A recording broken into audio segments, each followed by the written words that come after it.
All right.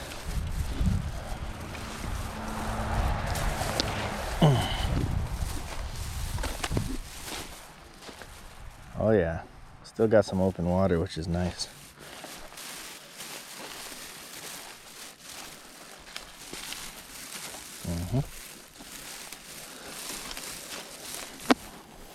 And so see, got some ice sheets up here. That's pretty cool.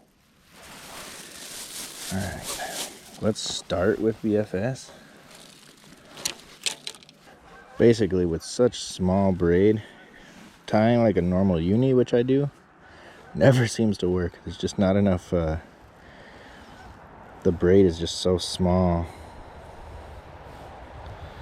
So just go to a trusted Palomar that adds a bunch more connection points, and the braid seems to catch up on that pretty good. I wish I could wade in this stuff, but it's probably so cold. All right, so what are we gonna throw on the back of this? Tiny little hook. Yes, I do have it. There's a micro finesse green pumpkin TRD. Micro TRD. Okay. There you go. Hopefully you can see that. That's what we're gonna try to use. It's like 1/32.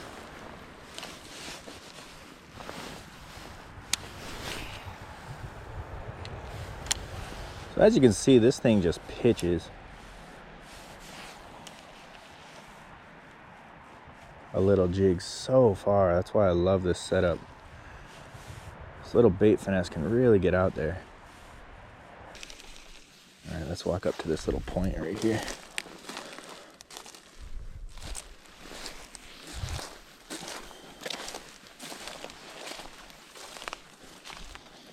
Go nice and slow. Hunting smallmouth.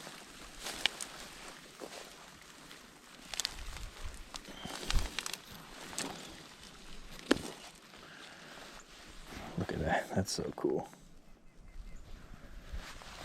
Okay. I mean, goodness gracious. You can throw it so far.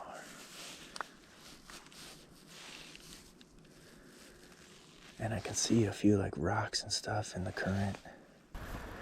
Found a really cool little game trail right here. I'll be able to follow that more. I'm gonna come down in here and do a couple casts.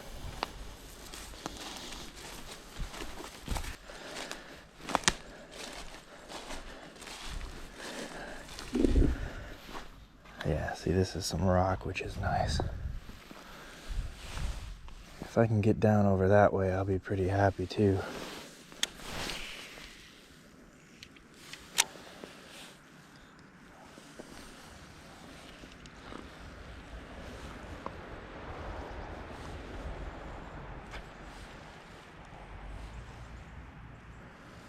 Just not sure if they actually live in this part of the river at this time.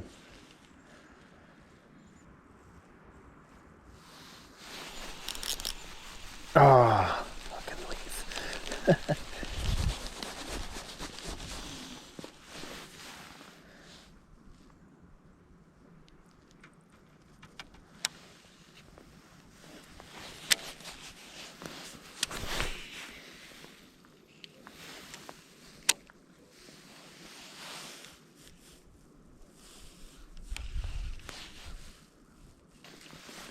You know, I think so far, I really like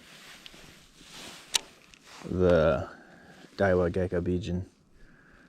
It casts very smooth. The spool is extremely unique. And I was worried I wouldn't have enough line.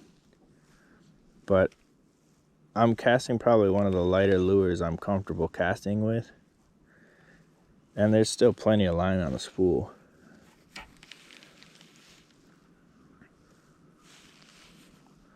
Which makes me feel like it could find a place in the arsenal. Be it fun fishing, for sure fun fishing, but you know, tournament fishing, throwing something super finesse sometimes is what can get you, maybe not a win, but can get you 5. And if you can get 5 in a lot of these tournaments, you're doing pretty well in a 3-hour tournament. Oh, that felt like a bite.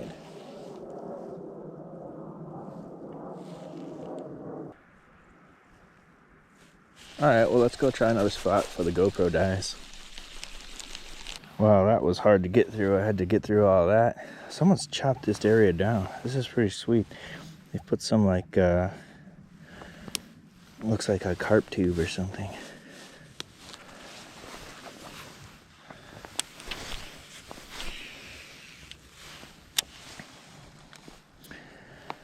And this is actually a little spot that I did pretty well in the summer with. No clue if they're here or not, but I know how to get here by kayak, but not by land. I didn't even see that I could get back here until all the thicket went away. So we'll see what we can find.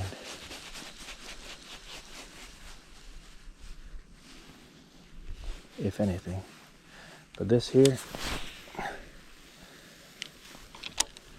like that lay down right there, has been there forever.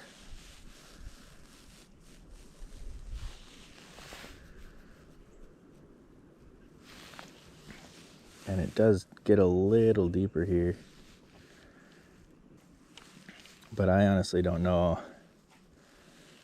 if fish are up in the river this cold or this deep into the winter. I assume open water they would be. As long as there's current and food.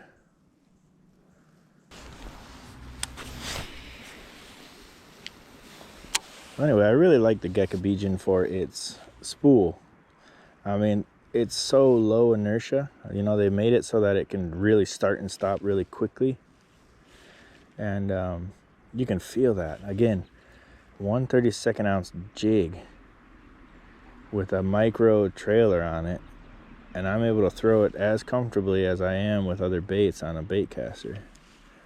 So I really do feel like it is, I guess, working as prescribed, doing what it says it does. It's an 8.5 to 1. Oh, what is this? Nothing. It's an 8.5 to 1, and that's so that you can pick up line. I was reading a few articles that said the 8.5 to 1 on such a small reel. It's got a really small handle, like an 80 millimeter handle. So when you add that all up, it's really like a 7 to 1. But that's fine. It gives you a little bit of power.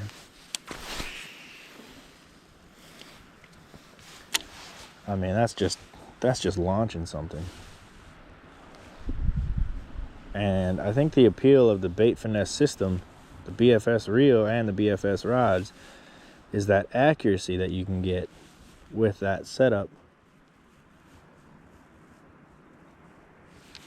as opposed to the spinning rod. Like, I could throw this on spinning, but I get a bit more accuracy. I'll have a bit more control, I feel, when I do hook a fish. I haven't hooked one yet, but if I do, I feel like I'll have a good amount of control because I know how to fight them on bait casting. You know, you can free spool it, you can thumb it. You can really do a lot. And then all the normal tricks that you'd normally have, like skipping and pitching and backhanding and all that fun stuff. Really, for me, it's the accuracy. A lot of leaves out here.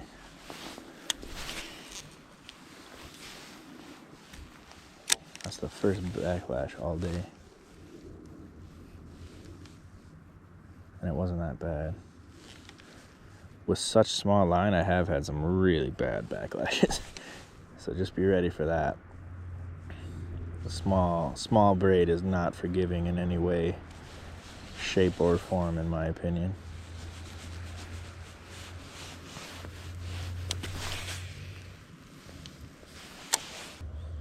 I mean, this is not to say that smallmouth don't live in the river all winter. I have seen so many articles about dudes river fishing in the winter and, you know, risking their lives. This is cold water. There's nothing to play around with.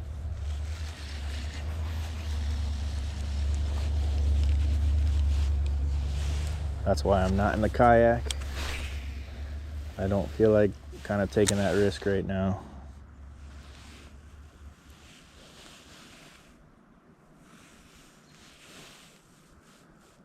Gosh, I was hoping there'd be at least one here. This is kind of my dream setup right here. This little bend in the river is probably one of the best ones in the summer. I love coming here in the summer.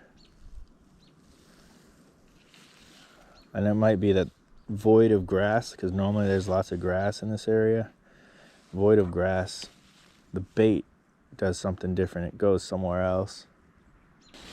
And so that could be why there's no fish here. Is smallmouth love bait. If you don't have bait, you won't have smallmouth, period.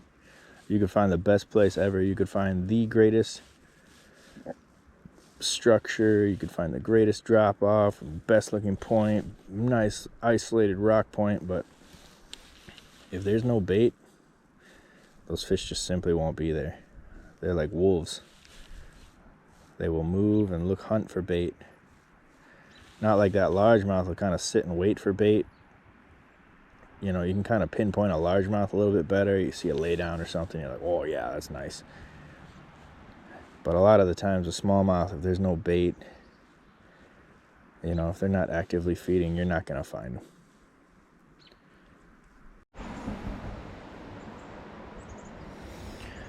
Well, I backlashed so bad that the jig I was using came off. And that's the thing, like, I feel like with BFS, I've really had to kind of take a step back and look at it like, you know, I'm still learning. I feel like when I first started fishing a bait caster, like learning how to do everything all over again. So click the brakes back a little bit, you know, just do the things that you would do, right, if you were just normally learning. Oh God. You know, you're gonna have bad casts. You're gonna get backlashes. That's part of it. There you go. A lot of current here. I'm probably gonna hang up and lose this Ned rig. But again, that's freaking part of it. Like, you have to be willing to learn. Right here, the water's super high.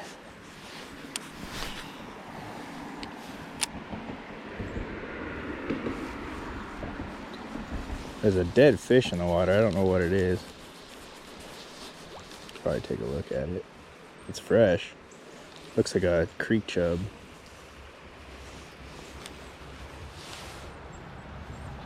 Yeah, there's a dead creek chub right here.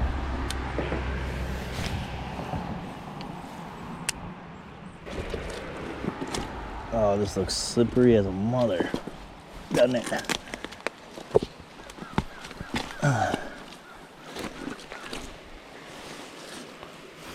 Look at this. Hopefully you can see where I'm at.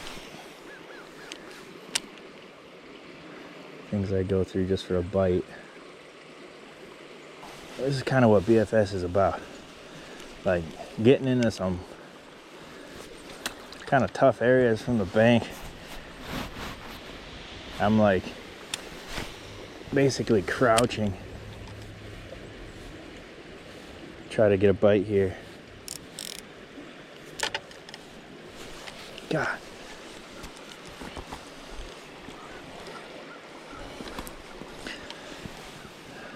Yeah, fully crouched. Chucking up against the wall over there.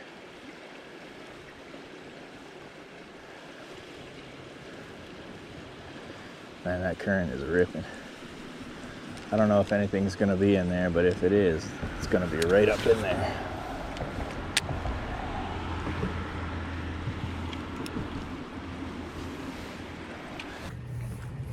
Well, the GoPro died. Sorry for the shakiness.